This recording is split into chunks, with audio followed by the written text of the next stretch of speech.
자리에 주의 은혜를 사모하며 찾아온 저와 여러분 모두에게 한 명도 지나치지 않고 주님을 만나주시고 말씀이 육신이 되어 오신 그 주님이 여러분을 사로잡는 그런 시간이 되기를 주님의 이름으로 축원을 드립니다. 하나님께서 인간에게 주신 최고의 선물을 들어라 한다면 그것은 성경일 것입니다. 사도 바울은 디모데후서 3장 15절에 성경은 능히 너로 하여금 그리스도 예수 안에 있는 믿음으로 말미암아 구원에 이르는 지혜가 있느니라 이렇게 말씀했습니다. 성경은 우리에게 구원을 받을 수 있는 길로 안내해 주는 책입니다.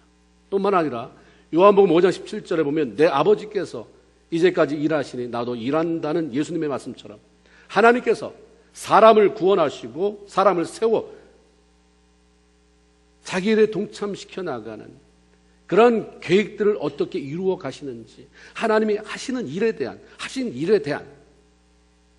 이 두 가지 모두 아주 자세하게 이 성경에 기록하고 있습니다.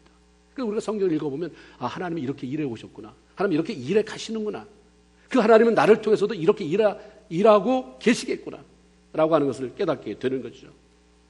오늘 본문은 자신이 선택하신 이스라엘 백성들을 약속의 땅으로 이끌어 들을 한 사람의 지도자를 만들어 가시기 위해서 일하시는 하나님의 모습을 우리에게 보여줍니다.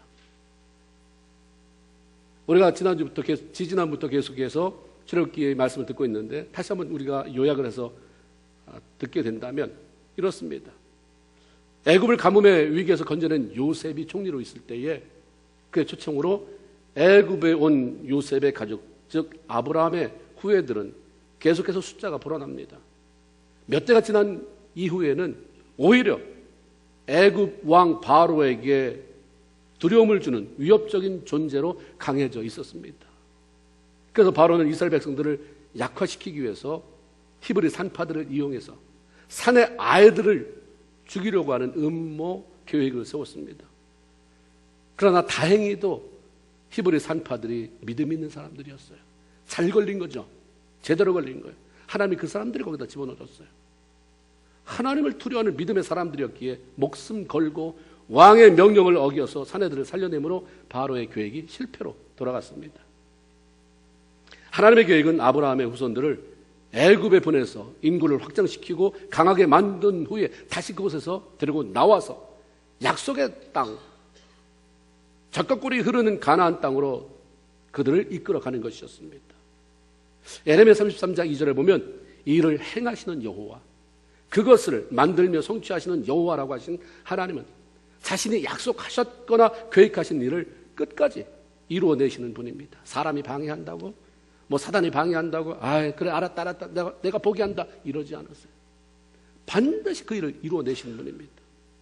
세상 누가 하나님이 하시는 일에 도전하며 그것을 멈추게 할 수 있겠습니까?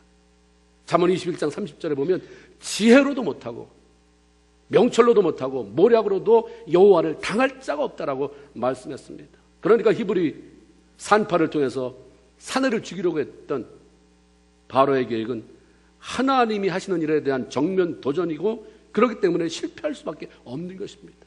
하나님의 일을 막아서서 성공한 예는 하나도 없습니다. 그렇기 때문에 우리의 삶이 난 예수를 잘 믿고 있다라고만 아니라 나는 하나님의 일에 동참해가는 사람인가, 아니면 하나님의 일을 거슬려서 방해하는 방해꾼인가, 어떤 사람인가 늘 스스로 점검을 해야 됩니다. 무조건 믿는 게 아니에요. 말씀 안에서 자꾸 나를 비춰보고 내가 지금 하나님과 역행하는 길로 가고 있구나, 아니면 하나님이 기뻐하는 삶을 그래도 부족하지만 살아가고 있구나를 살펴봐야 되는 거죠. 이 땅에 누구도 하나님을 막아설 사람은 없습니다. 1차 계획에 실패한 바로는 이제 히브리 산파가 아니라 애굽 전역의 모든 사람에게 너희가 이런 어린 히브리 사람의 아이를 보면 그냥 집어다 던져라, 날강에다 던져라, 내가 책임질 테니까. 무시무시한 거죠. 이런 살벌한 환경 가운데 이스라엘 백성들을 애굽 땅에서 해방시킬 하나님의 일꾼으로 사용될 모세가 그때 태어난 것입니다. 하나님께 분명한 계획이 있고 의도가 있어서 특별한 일을 하기 위해서 보내진 아이라는 것을 발견한 모세의 부모는 믿음으로 3개월간을 숨겨 키웠다고 했고, 더 이상 숨길 수가 없을 때 갈대 상자 속에 방수 처리를 해서 그 안에 아이를 넣고 뛰어 보냈다고 했습니다. 갈대 숲에 놔둔 거죠. 그리고 그 갈대 상자는 일하시는 하나님의 손에 의해서 아주 안전하게 보호되었고 하나님의 정확한 타이밍인 바로 그 시간, 바로 그때 나일강에 목욕을 하러 온 애굽 공주에 의해서 발견이 되었습니다. 동생이 어떻게 되는 것을 살펴보라고 보낸 자신의 딸로 인해서 모세의 어머니는 유모가 급히 필요하게 된 그런 공주에게 연결되어지게 되었고, 그렇게 해서 결국은 자기의 아이를, 죽였어야 하는 자기 아이를 집으로 다시 데리고 와서 공주가 도는 그 돈을 받아가면서 젖을 먹여 키우게 되는 놀라운 기적을 맛보게 됐습니다. 이렇게 해서 어느 정도 자라난 모세는 유모 겸 친어머니 곁을 떠나서 애굽 궁궐로 보내져서 공주의 아들로 살아가게 됐다고 했습니다. 이것은 결코 우연한 일이 아니라 너무나도 정확하게 일해 가시는 하나님의 놀라운 손길이 그곳에 모세와 함께 하셨기 때문에 가능한 일이었습니다. 겨우 젖을 뗀 나이에, 너무도 어린 나이에 애굽 궁궐로 들어간 모세, 거기서 히브리어를 배웠겠습니까? 애굽어를 배웠겠습니까? 애굽 공주가 아들 삼았으니까 당연히 애굽 말을 가르쳤겠죠. 애굽 언어, 그리고 애굽의 문화, 애굽의 교육을 받고 키워줌으로 철저히 이 어린아이는 애굽인일 수밖에 없는 거예요. 여러분 이물을 올 때 2살, 1살 이 애들을 데리고 왔다고 쳐봅시다. 그리고 여기 와서 철저히 미국 교육만 시켰다고 한다면 그 아이들은 미국 사람이에요. 전쟁 날 때 어디 나갈래는 미국에서 나가겠다고 말하겠죠. 한국하고 싸우면 약간 갈등이 느끼다가 미국 편 들을 수도 있어요. 철저히 애국 공주 밑에서 애국 교육을 받고 살아왔을 모세를 어떻게 빼내서 이스라엘 백성의 지도자로 세울 수 있을까? 그를 키워서 결국은 애굽의 왕이 되게 했다. 그건 가능한 일이에요. 그래도 어떻게 그런 어렸을 때 철저히 애굽 물에 젖은 그 아이를 빼내서, 그 사람을 빼내서 히브리 민족의 영적인 지도자, 하나님이 하시고자 하는 일의 지도자로 세울 수 있었을까가 대단한 일이죠.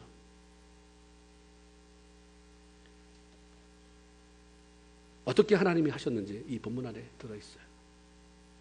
하나님께서 모세를 위해 행하신 가장 기본적이고도 중요한 일은 마음의 변화를 일으킨 거예요. 환경을 변화시켜준 게 아니라 마음을 침투해 들어가요.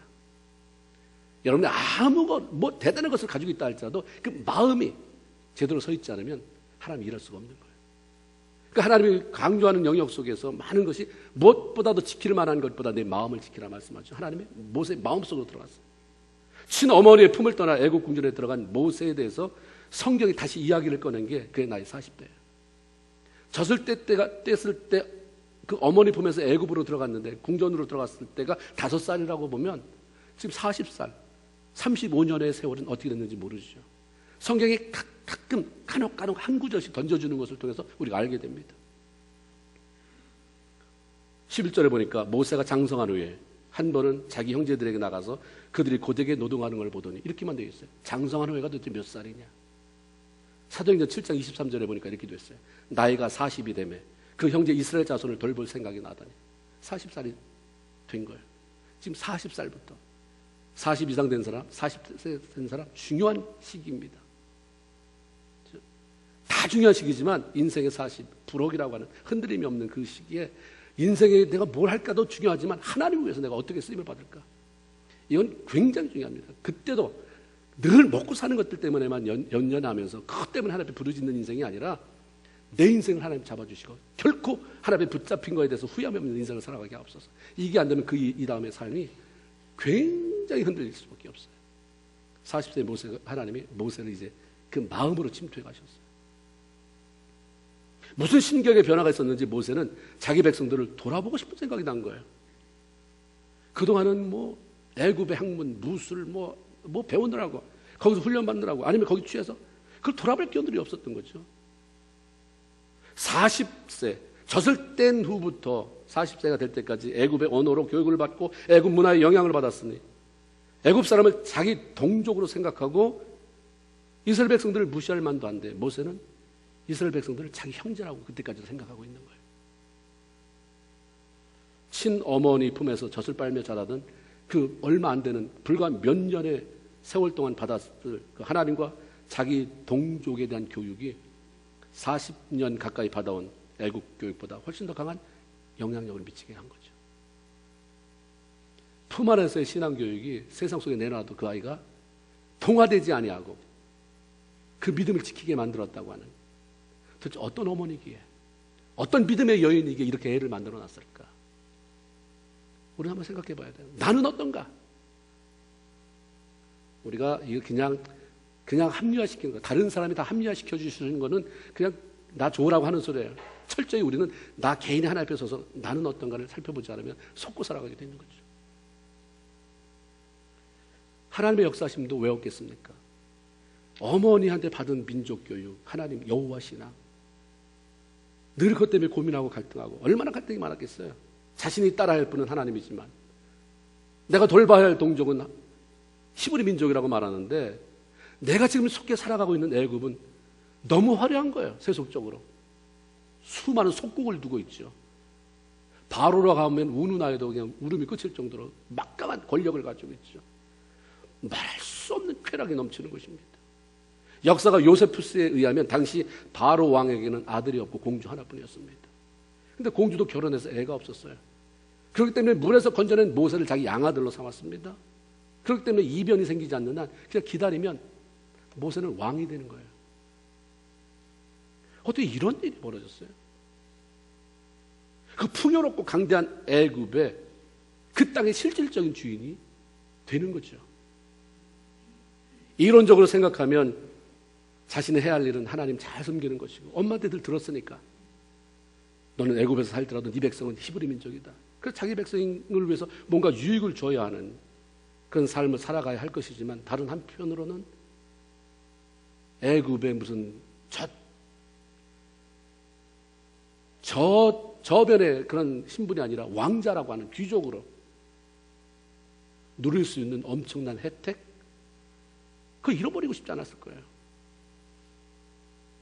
세 끼 똑같은 밥을 먹는다고 해도 그 퀄리티가 다르고, 그 수종 드는 사람이 틀리고, 말 한마디면 척척척 움직여지는, 이거 너무 좋은 거잖아요. 그 주변에 허접스러운 이게 아니라 다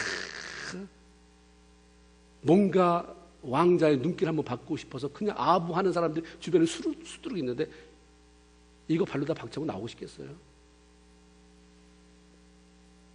그런데 하나님께서 엄청난 특혜 속에 있는 그 바로를 끄집어 내우려고 시작하시니까 일이 드디어 시작된 거예요.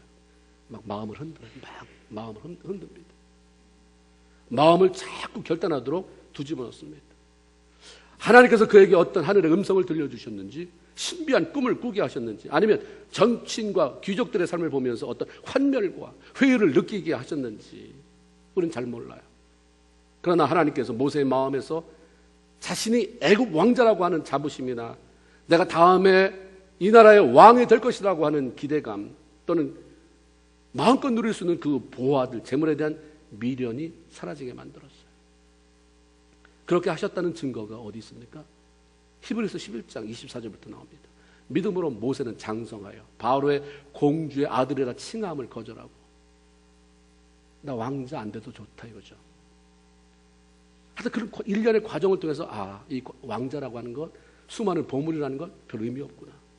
도리어 하나님의 백성과 함께 고난받기를 잠시 죄악의 낙을 누리는 것보다 더 좋아하고, 하나님 배제하고 널려있는 보물 누리다가, 내 명예 누리다가 내 죄 짓고 하나님과 멀어지는 것보다 이거 다 내가 그냥 버리고 영원한 그 하나님 나라, 잠깐 있을 이 땅에 대한 미련 버리고 영원한 하나님 나라를 위해서 내가 내 삶 드리자, 이게 결단된 거죠. 그리스도를 위하여 받는 수모를 애굽의 모든 보화보다 더 큰 재물로 여겼으니 이는 상 주시는 힘을 바라봅니다. 하나님은 이스라엘 백성들을 애굽에서 해방시키겠다는 자신의 계획에 모세를 동참시키기 위해서 그의 마음을 흔들었어요. 그의 마음을 감동하셨고, 모세로 하여금 하나님이 원하시는 그 일에 기꺼이 애굽의 화려함을 다 포기하고, 애굽의 그 많은 누릴 것들을 다 포기하고 하나님이 원하시는 그 길, 하나님을 선택하게 하신 것입니다. 모세가 하나님도 사랑하고 안 사랑하는 거 아니에요. 근데 거기다가 세상 명예도 사랑하고 돈도 있으면 좋지. 사랑하고. 향당도 즐기면서 살아야지. 예수만 어떻게 따분하게 믿겠어. 나 하나님 사랑한다니까. 그래도 포기할 수 없을 만큼 좋아하고 있었다면 어떻게 하나님의 일에 동참될 수 있었겠습니까? 그리고 그 사람이 그렇게 기꺼운 마음으로 행복하게 살았겠어요? 늘 갈등이죠. 이럴 수도 없고 저럴 수도 없고, 여기 가면 이것 때문에 죄책감 느끼고, 여기 가면 이것 때문에 너무 구질구질해 보여서 다시 이쪽으로 돌아가고 싶고, 그 돈 따라가고 명예 따라가 보면 또 이쪽이 또 하나님이 부르시는 것 같아서 막 마음이 근질거리고, 일생을 그렇게 살다 말았을 것입니다. 그런데 하나님은 모세의 마음의 변화를 일으키시고 하나님이 기뻐하시는 쪽으로 결단하게 하셨어요. 하나님이 이렇게 일하시는 분입니다. 요즘 우리 마음에는 어떤 변화가 일어나고 있는가? 혹 그것이 하나님이 어떤 일을 위해서 결단하고 헌신하라고 나를 부르시는 음성은 아닌가? 왜 요즘 이렇게 마음이 허한가? 왜 이렇게 우울한가? 외로운가? 나이가 먹어서 그런가? 천만의 만만의 말씀이에요. 하나님이 보실 때는 다 아이라고 그러잖아요. 나를 부르시는 소리예요. 하나님이 기도하라는 소리예요. 그 모습 그대로 내가 널 필요로 한데 내 앞에 좀 나올 수 없겠니? 라고 하는 하나님의 음성인 거죠. 저는 어려서부터 남을 돕는 일을 되게 좋아했던 것 같아요. 그래서 의사가 되고 싶었습니다. 그래서 다른 사람을 좀 도와줬으면 좋겠다. 그러나 하나님께서 목사로 부르시고 신학교로 향하게 하셨어요. 그 부르시면은 신비한 하나님의 능력과 강한 음성을 통해서가 아니라 내가 그 일을 하지 않으면 안 될 것 같은 불타는 마음과 간절한 마음이 생겨나게 된 거죠. 하나님이 내 마음을 그냥 가만히 있는데 흔들어 놓으셨어요. 이런저런 사건, 갈등을 통해서 그런 마음이 처음에는 말할 수 없는 갈등을 내 안에 일으키는 거죠. 나 같은 사람이 꼭 왜 내가? 얼마든지 많은데. 그러다가 20살이 되면서 수시로 기도에 드나들면서 금식하고 기도하다가 마침내 결단을 하게 하시고 하나님이 원하시는 일에 나는 목회자라고 하는 그 일로 동참하게 하셨습니다. 어떤 일을 향해 마음의 갈등이 생기고 내가 그렇게 하지 않으면 안 될 것 같은 간절한 마음이 생길 때 그것은 하나님이 행하시기 원하시는 바로 그 일을 위해서 여러분을 부르시는 소리입니다. 교회를 건축할 때 많은 사람이 있지만 그 가운데 내가 누구보다도 그 일에 헌신하고 동참해야 되겠다는 마음의 감동을 받는 사람이 있습니다. 어떤 일이 있으면 그냥 일이 있나 보다 지나치는 사람이 있는가 하면 내가 하지 않으면 안 될 것 같은 그런 사람이 있습니다. 그런 사람이 또 나야 라는 마음만 없고 그것을 기쁨으로 감당한다면 그건 엄청난 거예요. 엄청난 차별이 있어요. 감동받은 대로 심경의 변화를 따라 순종하면 그것은 놀라운 복이 되는 것입니다. 교회에 사람이 필요하다. 선교지에 사람이 필요하다. 누군가 돕는 일에 사람이 필요하다고 할 때 모든 사람이 감동을 받고 마음의 변화를 일으켜서 그 일을 내가 하겠습니다라고 응답하는 게 절대 아니라고 하는 것입니다. 예수 오래 믿으면 그렇게 할 것 같은데 나 같으면 그렇게 하겠네 하지만 천만만만해요. 그렇지 않다고 하는 것입니다. 그것은 하나님이 자신이 하고 싶은 일을 위해 부르시는 부름이기 때문에 하나님을 사랑하는 마음이나 은혜가 없이는 결코 가능할 수가 없기 때문인 것입니다. 하나님께서 성막을 지으시는 일을 계획하셨을 때에 그 성막 짓는 일을 천사들에게 맡기지 않았어요. 천사들은 천국에서 그 모습을 다 봤겠죠. 그러니까 하나님이 구구절절히 뭘 설명 안 해도 네가 천국에서 본 그거 그대로 옮겨놓으면 된다 하면 뭐 일사처리를 할 텐데 그걸 또 모세한테 일일이 설명해가지고 이렇게 해라, 이건 이렇게 해라, 뭐 가시나무에다가 어떻게 금을 입혀가지고 어떻게 수도 없이 많은 그 기물을 그렇게 얘기해줘요. 광야를 사랑하는 이스라엘 백성들에게 그 성막 짓는 일을 부탁하죠. 생각해 보세요. 광야에 지금 보따리 꾸리고 텐트 치고 사는 사람들입니다. 구름기둥 불기둥이 옮기면 가야 되는, 그래서 얼른 텐트를 걷어치우고 그 가야 되는 사람인데 돈 내라는 거야. 너 가지고 있는 좋은 물건 내라는 거야. 지금 같으면 욕하고 나갈 사람 수도 없이 많을 거예요. 하나님 우리 형편 뻔히 아는데 우리 광야를 사는데 무슨 성막 짓겠다고 하나님 좀 참으세요. 그래서 당신이 말한 적과 꿀이 흐르는 가나안 땅에 들어가서 우리가 농사져서 많은 소출이 있으면 말 안 해도 우리가 합니다. 이랬을 거예요. 근데 하나님이 광야를 지나갔는데 그렇게 얘기하는 거예요. 광야에서 먹을 것도 충분하지 않고 무엇을 원한다고 해도 구할 수 없기 때문에 늘 그 사람의 공통적인 심지가 뭐냐면 부족하다는 생각이에요. 나는 늘 부족하다. 있어도 없어요. 나는 없는 거예요. 왜냐하면 이 광야에서 내일 어떻게 될지 모르니까 나는 없는 거예요. 나도 없는데 나눠줄 게 어딨냐? 뭐 하나님 앞에 드려? 그건 더 없어요. 나는 아무것도 가진 것이 없다고 하는 그 가난한 마음이 사람에게 있게 되는 것입니다. 이스라엘 백성들이 지나갔던 광야만 그렇습니까? 이 광야 같은 세상을 살아갈 때 더구나 우리 모두는 동일해요. 그런데 놀랍게도 성막 지을 때 물품이 쏟아져 들어왔어요. 출애굽기 36장 5절에 보면 백성이 너무 많이 가져오므로 여호와의 명하신 일에 쓰기에 남음이 있었더라. 광야를 지나가는데 하나님이 이런 일로 내가 성막을 지으려고 하니까 그 필요한 물품 가져와라. 너무 많이 가져와서 그만 가져와라고 할 정도인 거예요. 부족하다고 말하는 늘 마음이 가난하고 헛헛한 광야 생활에서 누가 하나님이 하시고자 하는 일을 위해서 이렇게 많은 것을 드릴 수가 있었는가? 출애굽기 35장 21절에 이렇게 말합니다. 무릇 마음이 감동된 자와 자원하는 자가 와서 성막을 짓기 위하여 그 속에 쓸 모든 것을 위하여 거룩한 옷을 위하여 예물을 가져 여호와께 드렸으니 같은 광야를 지나가는 사람들 가운데 마음이 감동된 사람이 있었던 것입니다. 마음이 감동되지 않고 뭐를 하면 늘 비교해요. 왜 나는 이렇게 하는데? 그렇죠? 나는 이렇게 하는데 저 사람은 왜 안 합니까? 이렇게 돼버리는 거예요. 그러니까 안 하는 이만 못한, 그래서 그 공동체를 힘들게 만드는, 하나님이 여기엔 다른 이유 아무것도 없었어요. 그렇게만 말해라. 그걸 하나님이 감동 주시는 자가 생겨난 거죠. 하나님이 마음의 변화를 일으키고 감동을 주어도 그걸 깨닫지 못하는 사람이 많아요. 응답하기보다는 뭐 이런저런 이유를 꼭 대서 무시해버리는 사람이 많기 때문에 하나님이 하시는 일이 참 많이 지연될 때가 많습니다. 하나님 급한 게 아니거든요. 그냥 기다리세요. 신앙인으로 하나님이 우리를 자신의 일에 동참시키기 위해서 부르심으로 인한 갈등을 느껴보기도 하고 마침내 마음의 변화가 생겨서 그 일에 나설 수 있다는 것처럼 행복한 일은 없는 거죠.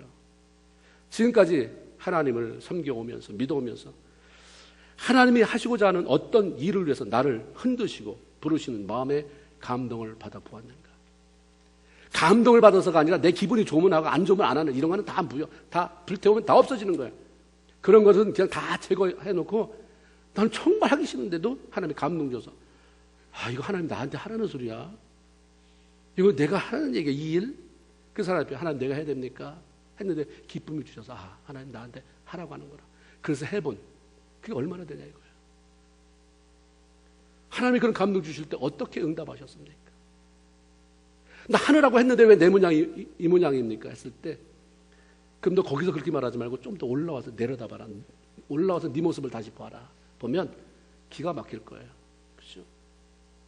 우리가 예수 믿으면서 때로는 헌금도 하면서 시간도 내면서 쓸데없는 데 쏟아붓는 그런 쓰레기 같은 것으로 만들면 안 된다는 거예요. 정말 하나님 앞에 값진 것으로 하나님이 축복하는 만한 씨가 되도록 그렇게 심어야 돼요. 하나님의 말씀대로 심어야 되는 것입니다.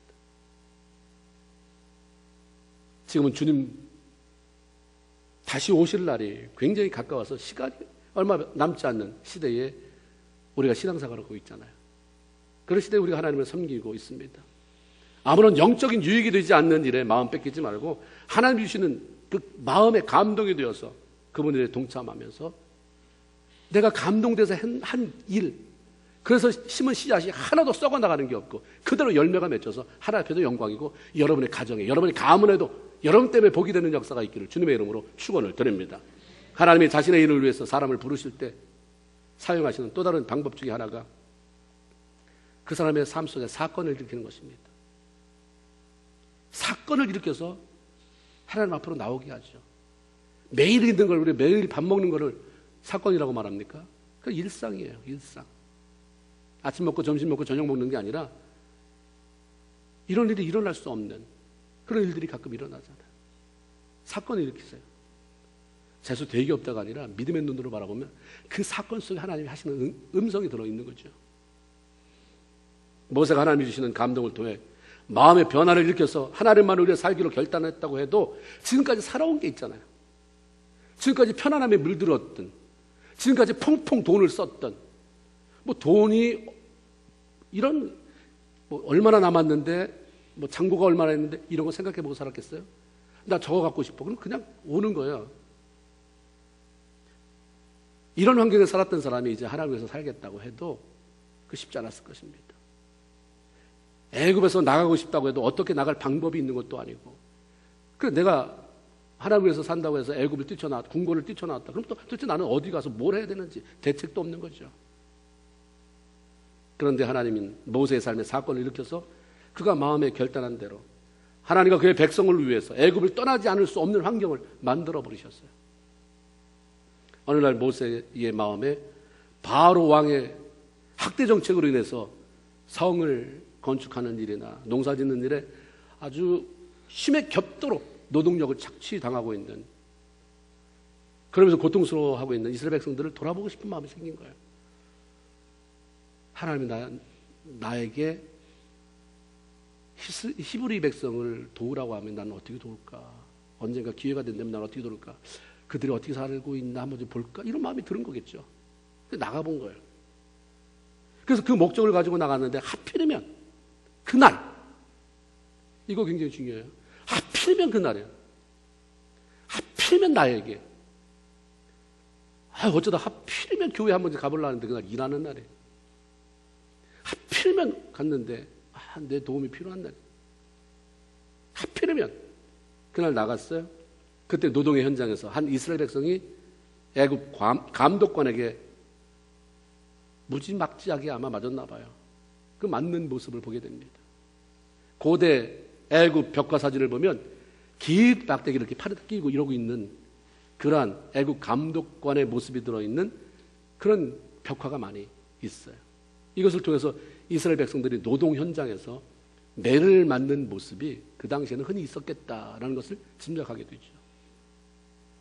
이스라엘 백성들이 맞는 모습을 본 순간 본성적으로 모세의 마음에 이스라엘 백성에 대한 뜨거운 형제가 끌어오르고 동시에 그를 치는 애굽 감독에 대한 참을 수 없는 분노가 끌어오는 거죠. 너 왜 치냐? 너 맞아볼래가 아니라 그냥 죽여버린 거예요. 얼마나 분노가 컸으면, 얼마나 동족에 대한 사랑이 컸으면 그냥 그 자리로 죽여버려서 그냥 파묻어 버렸어요. 그런데 다음 날은 또 다른 사건이 일어났어요. 애굽 사람에게 얻어맞은 것이 아니라 자기 동족끼리, 형제끼리 싸우는 이스라엘 백성들의 모습을 목격하게 된 거죠. 외국에서 말이에요. 미국 땅에서 같은 교회에서 서로 격려하고 위로하며 살아도 부족한데, 애굽 땅에서 그렇게 서로를 격려하고 용기를 주면서 살아도 부족한데 형제끼리 싸우는 게 웬 말이냐? 왜 미우면서, 왜 이렇게 때리면서 상처를 주면서 살아갔냐? 이게 모세에게는 용납이 안 되는 거예요. 그래서 간섭하는 거죠. 간섭 아닌 간섭을 해요. 모세의 판단에 잘못했다고 생각한 사람에게 내가 어떻게 칠 사람이 없어서 하필이면 그 사람을 치냐? 네가 어떻게 괴롭힐 사람이 없어서 그 사람 괴롭히냐? 정말 애정어린 충고한 거예요. 마음에 뭐가 둔 게 아닌데. 그런데 전혀 모세가 생각지도 못한 반응이 그 입에서 나와요. 그런 말 한 적도 없어요. 그런데 이렇게 말해요. 출애굽기 2장 14절에 누가 너를 우리를 다스리는 자와 재판관으로 삼았느냐? 내가 애굽 사람을 죽인 것처럼 나도 죽이려느냐? 언제 내가 재판관 되겠다고 얘기했어요? 언제 내가 너희를 한번 좀, 내가 애굽 왕자니까 한번 따져보겠다, 잘못된 놈 내가 벌 주겠다 한 적이 없는데 그냥 자기가 벌써 너 언제 우리 다스리는 자 됐냐? 재판관 됐냐? 이렇게 말을 하는 거예요. 그러면서 네가 애굽 사람 죽인 것처럼 나도 죽일 거지? 정말 모세가 뒤로 나가 자빠지는 상황이에요. 다시 말하면 우리가 뼈빠지가 고생할 때 애굽의 왕자로 그렇게 호의호식하면서 살아가는 내놈이 언제부터 우리의 지도자가 되었기에 간섭이냐? 어제 애굽 사람을 죽인 걸 내 눈으로 봤는데 오늘 나는 못 죽이겠냐? 죽여봐 이거죠. 이 말을 들은 모세는 엄청 실망하고 좌절을 했을 거예요. 왜냐하면 사도행전 7장 25절에 그렇게 얘기를 해요. 모세는 그의 형제들이 하나님께서 자기의 손을 통하여 구원해 주시는 것을 깨닫으리라고 생각하였으나 그들이 깨닫지 못하였더라. 모세는 비록 자신이 애굽 왕자 신분이기는 하지만 이스라엘 백성들이 자기 동족으로, 자기 형제로 생각하면서 살아가고 있음을 보여주고 싶었어요. 내가 이렇게 비록 애굽에서 나도 내 의사와 상관없이 죽인다고 하는 그 상황 속에서 우리 어머니가 갈대 상자에 넣어서 해서 공주의 손에 그렇게 발견되어서 애굽의 왕자가 됐는데 이게 내가 의지하고 상관없는 거 아니냐. 그러나 내가 그럼에도 불구하고 신부는 애굽 왕자지만 너희도 사랑하고 있다. 내 동족 사랑하고 있다를 보여주고 싶었어요. 그래서 애굽 사람을 위해서 싸워주면 고마워할 줄 알았는데 그럼 뭔가 우리를 위해서 힘써주는 사람도 이렇게 있구나 소망 가질 줄 알았는데 전혀 안 그런 거예요. 관심도 없는 거예요. 그런 일에는 자기 이기적인 것에만 관심이 있는 거지. 모세는 애굽 왕자의 신분으로 살아가고 있는 자신이 이스라엘 사람이 아닌 애굽 사람을 죽였다고 하는 사실이 탄로난 것에 대해서 무척 두려워했습니다. 사실 동족들이 감춰줬으면 얼마든지 가만히 묻혀질 수 있는 애굽 사람의 살인사건이에요. 근데 그게 오히려 자기가 모세가 그렇게 안타깝게 여기고 불쌍히 여기고 자기 형제로 여기던 이스라엘 백성들에 의해서 탈로 내어지고 아예 바로 왕의 귀까지 들어가 버렸어요. 이게 인간이잖아요. 그렇죠? 이게 인간인 거예요. 그래서 인간의 기준으로 인간을 바라보지 않는 하나님의 시각으로 사람을 바라보는 새로운 훈련이 없으면 하나님의 백성으로 살아가기가 쉽지 않다고 하는 거죠. 이 소식을 들은 바로 왕은 모세를 죽이고자 사람을 보냈을 것이고 그래서 모세는 선택의 여지나 생각해볼 그런 결도 없이 애굽을 떠나야 됐어요. 하여튼 어딘지 모르게 어딘지 그냥 발길이 닿는 대로 도망을 쳐야 했습니다. 쫓겨간 거예요. 그러나 나중에 우리는 성경을 출애굽기 다 읽었잖아요. 하나님이 부르신 것입니다. 이런 방법으로. 그런데 우리가 생각해볼 한 가지는 모세를 떠나게 하는 일에 자신이 그렇게 애정을 가지고 있었고 도와주고 싶었던 이스라엘 형제가 사용되었다고 하는 것입니다. 하나님은 우리를 키우는데 천사를 사용하지 않아요. 사람을 사용하십니다. 천사의 말 때문에 실족하십니까? 어젯밤에 저녁에 천사가 찾아와서 뭐라고 한 말이 너무 바더가 돼. 이런 사람이 어디 있어요? 천사를 본 것 자체가 아마 가문의 영광일 수도 있잖아요. 가문의 영광이 뭐예요? 그런 사람이 본 사람이 얼마나 되겠어요? 천사의 말 때문에 실족하고 용기를 얻고 이게 아니라 사람의 말 때문에 그렇죠? 그의 태도를 통해서 그렇게 됩니다. 그것도 가장 가까이 있는 사람을 통해서 그렇게 됩니다. 내 가족이나 아니면 교우들 가장 가까이 나를 잘 알고 있는 사람을 사용하셔서 마음이 괴롭게 만들고 너무 괴로우니까 하나님을 찾게 만들고 그러니까 일상적인 삶 게을렀던 자리에서 떠나게 만들고 아니면 어떤 자리 하나님이 원치 않는 것 아니 하나님이 원하는 방향을 향해서 그 방향을 돌리게 하고 옮겨가게 만드는 것입니다. 그렇기 때문에 우리는 사람을 미워하거나 싸우기보다 그 사람을 통해서 나를 이끌어 가시고 나를 위해 일하시는 하나님의 손길을 보여야 할 것이고 그럼에도 불구하고 나는 그렇게 악하게 쓰임을 받지 말아야 되겠다는 이것이 우리 안엔 영적인 사람의 철칙이 되어야 하는 것이죠. 하나님은 떠나야 할 사람을 위해서는 아무리 그곳에 머물고 싶다고 해도 떠날 수 없는 사건을 일으키세요. 머물러 있어야 할 사람을 위해서는 아무리 떠나고 싶다고 한다고 해도 그 자리에 머물러 있을 수밖에 없는 사건을 일으키시는데 하나님이 일하시는 방법 중에 하나가 이렇습니다. 모세는 특별히 갈 곳을 정하지 않고 도망쳐서 나왔는데 그것이 바로 미디안이라고 하는 광야였습니다. 모세는 도망을 쳤지만 하나님은 바로 그 자리로 모세의 발걸음을 옮긴 거죠. 사람이 마음으로 무엇을 계획할지라도 그 걸음을 이끄시는 분은 하나님이시다. 난 어디로 막 도망친 건데 하나님은 그 발걸음을 옮겨왔어요. 미디안이라고 하는 곳으로. 사도행전 7장 22절에 보면 모세가 애굽 사람의 모든 지혜를 배워 그의 말과 하는 일이 능하더라 그랬어요. 뛰어난 사람이에요. 모세 정도면 자기 동족을 애굽에서 이끌어내기에 부족할 것이 없는 충분한 자격을 가진 지도자잖아요. 애굽이라고 하는 백그라운드도 가지고 있잖아요. 잘만 사용하면 자기 백성을 위해서 유익할 수 있잖아요. 무에 출중하죠. 학문 다 배웠어요. 그가 그대로 애굽에 머물러 있어서 왕이 되면 왕의 권한으로 이스라엘 백성들에게 강제 노동 중지 명령을 내릴 수도 있고 마음껏 자유를 누리며 살아갈 수도 있고 요셉 시대에 누렸던 그 황금기 같은 시절을 다시 오게 만들어줄 수도 있는 것입니다. 그런데 뭐가 부족해서 하나님은 그를 애굽에서 쫓아내셔서 미디안 광야로 도망치게 하신 것일까? 요셉 시대에는 이스라엘 백성들이 거기에 머물러 있어야 돼요.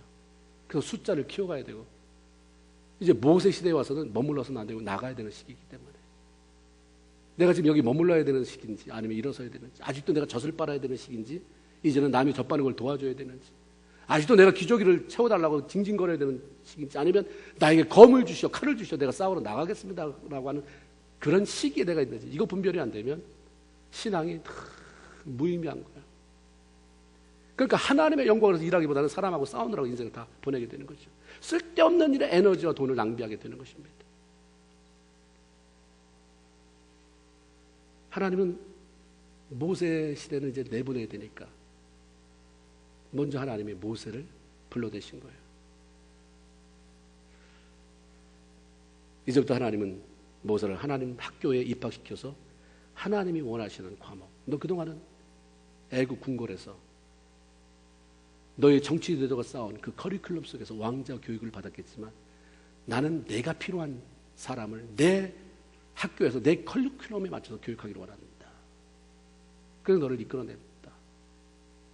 하나님의 일꾼으로 본격적인 훈련을 시키기 위해서 하나님이 불러내셨잖아요. 이런 방법이 아니면 거기에서 그냥 뭉기적거리고 알았어요, 내가 다음 달에 나간다니까요. 걱정하지 마세요. 나는 근본적으로 우리 어머니가 교육시킨 것도 있고 나도 하나님 나름대로 체험해서 나갑니다. 어차피 이 땅 뭐 썩을 것이고 나도 죽을 건데 이 땅에 내가 뿌리 안 내리고 안 삽니다. 나갑니다. 언제? 다음 달에. 다음 달에 가면 언제? 내년에. 하나님이 그냥 사건을 일으켜서 살인사건에 연루돼서 도망치지 않을 수 없게 만들어 놓은 거예요. 그러나 이런 모든 것들보다 더 중요한 것은 이제 하나님이 그를 직접 훈련시키기를 원하셨던 거죠. 뭘 훈련시키기를 원하시냐면 네 감정대로 살지 말아라. 화난다고